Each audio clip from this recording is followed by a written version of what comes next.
बहुत पुरानी बात है। मथुरा नगर में कंस नाम का एक कठोर राजा राज करता था।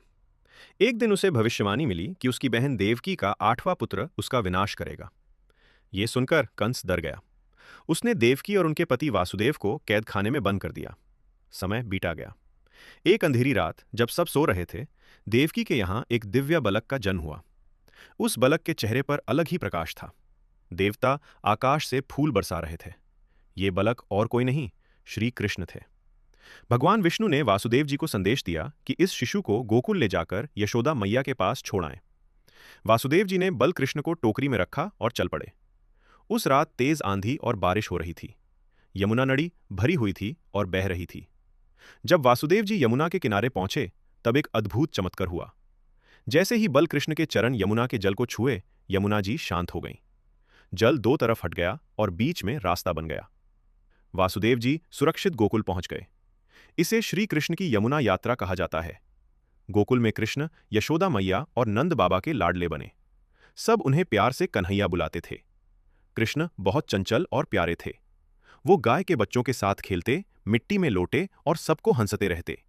कृष्ण को सबसे ज्यादा पसंद था मक्खन। वो चुपके से गोपियों के घर जाते और मटकी से मक्खन निकाल लेते। कभी पकड़े जाते तो अपनी बड़ी बड़ी आंखों से मुस्कुराने लगते। गोपियां गुस्सा होने के बजाय हंस पड़ती। एक दिन यशोदा मैया ने कृष्ण को मक्खन चुराते हुए पकड़ लिया। उन्होंने कृष्ण को रस्सी से बांधने की कोशिश की, पर रस्सी हमेशा छोटी पड़ जाती। तब मैया ने समझा कि कृष्ण बलक होते हुए भी प्रेम से बंधने वाले भगवान हैं।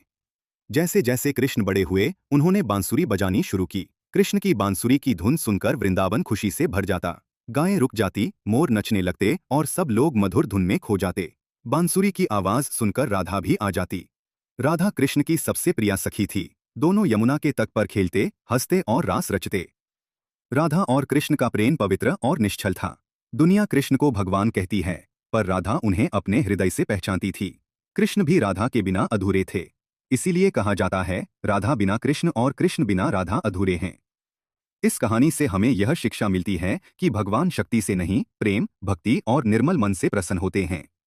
जहाँ सच्चा प्रेम होता है, वहाँ श्री कृष्ण स्वयं विराजमान होते हैं।